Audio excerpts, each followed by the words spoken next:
ధనత్రయోదశి అంటే దీపావళి మొదటి రోజు, సంపద, ఆరోగ్యానికి ప్రతీక.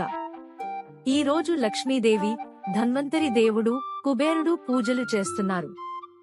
బంగారం, వెండి, కొత్త వస్తువులు కొనడం సంపదను, శుభత తీసుకువస్తుందనేది విశ్వాసం. పౌరాణిక కథలు. ధనత్రయోదశి రోజు క్షీరసాగర మథనం సమయంలో లక్ష్మీదేవి, ధన్వంతరి దేవుడు, కల్పవృక్షం, కామధేనువు జన్మించారని పురాణాలు చెబుతున్నాయి.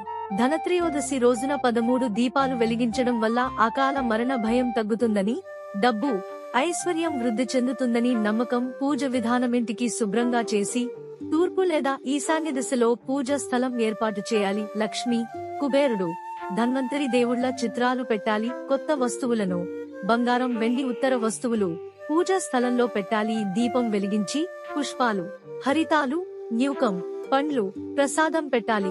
ఓం శ్రీం హ్రీం క్రీం శ్రీం కుబేరాయ వస్య లక్ష్మీ సమేత ధన ప్రాప్తి మమ గృహే ధనం రూరయ రూరయ నమః మంత్రాన్ని పలుకుతూ రాధించి ధన సంపద కోరాలి. ముఖ్య శుభ ముహూర్తాలు: 2025 త్రయోదశి తిథి ప్రారంభం అక్టోబర్ 18 మధ్యాహ్నం 12:18 గంటలకు. త్రయోదశి తిథి ముగింపు అక్టోబర్ 18 మధ్యాహ్నం 1:51 గంటలకు. పూజ ముహూర్తం అక్టోబర్ 18 సాయంత్రం 7:15 8:19 విశిష్టత: విశ్వాసాలు. ఇంట్లో సంపద, ఆరోగ్యం, శుభత పెంచుకోవడానికే ధనత్రయోదశి ప్రత్యేకంగా జరుపుకుంటారు. ఈ పండుగతోనే 5 రోజుల దీపావళి పండుగ ప్రారంభమవుతుంది.